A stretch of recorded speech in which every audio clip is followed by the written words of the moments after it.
The United States added 2.2 million new millionaires from 2019 to 2020. In a single year, 2.2 million people became millionaires, which made the total number of millionaires in the US over 20 million people. Hello viewers. Stephen here, and I welcome you to this channel where we talk about investing, business and finance. In today's video, we will be talking about the 5 signs that show you are a future millionaire. But before we begin, be sure you have subscribed to this channel and smash that like button on this video to support the channel. Thanks for doing that. Now let's begin. We're all told that becoming a millionaire is more like a dream than a reality.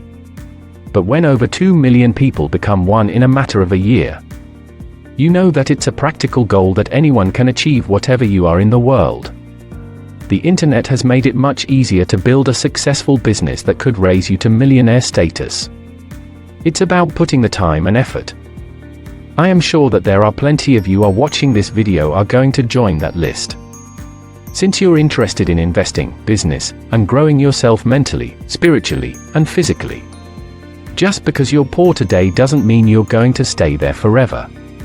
You don't choose to be born in a poor family, but it depends on you whether you want to stay there or not. Financial independence is not something that happens to you overnight. It's a series of good small daily decisions that slowly lead to financial success. So how do you know that you are on the right path? What are the signs that you are one of those future millionaires? Let's take a look at 5 habits or principles that lead to financial success. Let me know in the comments below how many of them you follow. Number 1. You're playing the game of money on offense. If you were to play any game strictly on defense, what are the chances of you winning that game? Extremely low or none. Right. And yet most people play the game of money exactly like that. Their goal isn't to be at the top and make millions. That seems like an impossible goal for them. They just want to pay all the bills and stay out of debt. It's not a bad strategy, but the problem with it is that, if your goal is to simply be above the water, that's maximum what you will get. Of course, there are exceptions. Some people save 5 to 10% of their income invested in the stock market and hope that their portfolio grows by 6 to 7% annually. So that when they get old they will have something to rely on, and that's better than nothing. However, that's still not enough. You can't lock yourself into a comfort zone and expect to get financially independent. If you want to create real wealth, you should stop playing defense and start playing offense. You should start attacking as aggressively as you can. Of course, not every single of your attacks is going to be successful, but you will increase your chances of winning by a huge margin. Number 2. You think big. Back in the days when I was a broke college student who barely paid his bills, I always used to think about how I could minimize my expenses to save more. Even if I would save an extra $100, I would consider that a lot.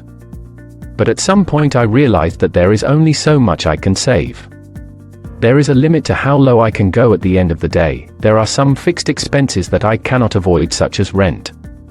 So the question that was in my mind, should I focus on saving some extra pennies, or should I rather focus on earning 10 times the amount I do now? That's when I realized that I was on the wrong path all the time.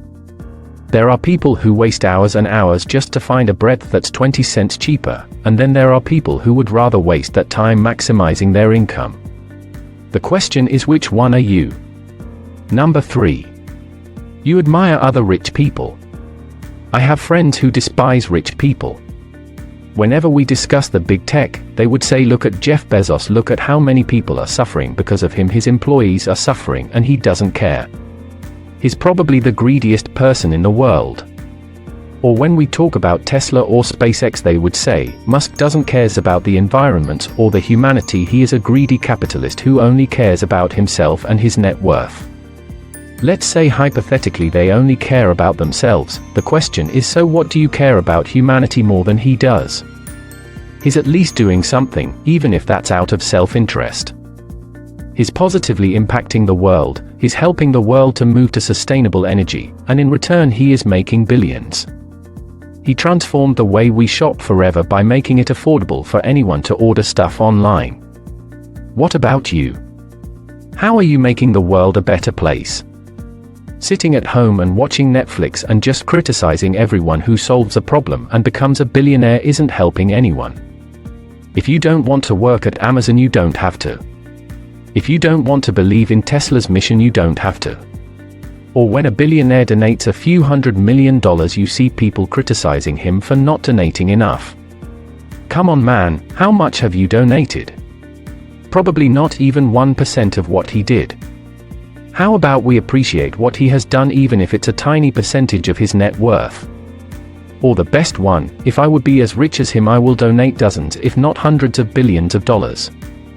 If you are so generous, why aren't you working as hard as him to become a billionaire to donate that much money you spent your youth chasing girls and watching Netflix? Well, that guy spent his youth building successful business, and now for some reason he has to donate all that money. You had the choice to take some risks, spend your entire youth building a business, but you didn't, and now you want to criticize him for not sharing his wealth with you. Number 4. You don't assume you know everything. What do people do when they face financial problems? They complain about it. There is a bazillion number of things you can blame. Starting from politicians that run the country and ending it with your boss. Or how about the billionaires who have taken all their wealth and left nothing for you? Their greed is keeping you poor. But if you tell him to pick up a book and learn the basics of money management, he will tell you, this is my money and I know how to take care of it. So don't teach me how to handle my money. Well, if you have figured everything out, why on earth are you always broke? Maybe you shouldn't be broke if you know everything. And it's not only about money, but everything else. Haven't you realized that when people get into an argument, they try to prove that they are right even if they are not, instead of trying to learn? And to be honest, I've had this mentality back when I was a teenager. I was quite stubborn, but then I realized that if I keep going like this, I will never grow. So I stopped acting like I know everything and started paying attention to my flows and started fixing them. You cannot solve a problem if you do not acknowledge it. That's the first step to financial independence. Number 5. Focus on your net worth and not income. What is Jeff Bezos' salary? What is the salary of the richest man in the world? How much do you think he earns when his net worth is around $200 billion? Probably billions, right? No, his salary is a little over $81,000. Yes, you heard that right. Bezos doesn't even make 6 figures. How is that possible? And that's not unique to Jeff Bezos. Most of the richest men in the world have very modest salaries because there is a huge difference between net worth and income. Salary is what you earn when you trade your time for money, but wealth are assets that earn you money when you're not there. Since there is a limited amount of time you have on any given day, it doesn't make sense to focus on your income. That's why rich people often focus on building wealth. Even the Forbes billionaires list is about wealth and not income. So if you're focused on building wealth, you are on the right track. Even when you look at it from the tax point of view, ordinary income is often taxed at the highest rate, while there are a million tax breaks for wealth. The most famous one of them is of course Section 1031 exchange. You can sell your property and buy another one and don't pay a dime in taxes. Some of these signs might apply to you, others might not. But keep in mind that you can always make that change in your life. And it's not going to happen overnight. In fact, it took me years to make that shift in my life. So there is no reason to think that you can do it as well. If 2.2 million people became millionaires in 2019, and another 2 million people became millionaires as well this year. So as long as you put the time and effort, you definitely can be one of them. If you have enjoyed this video, give it the thumbs up that it deserves and make sure to subscribe if you haven't done that yet. Thanks for watching, and I will see you in the next one. Bye.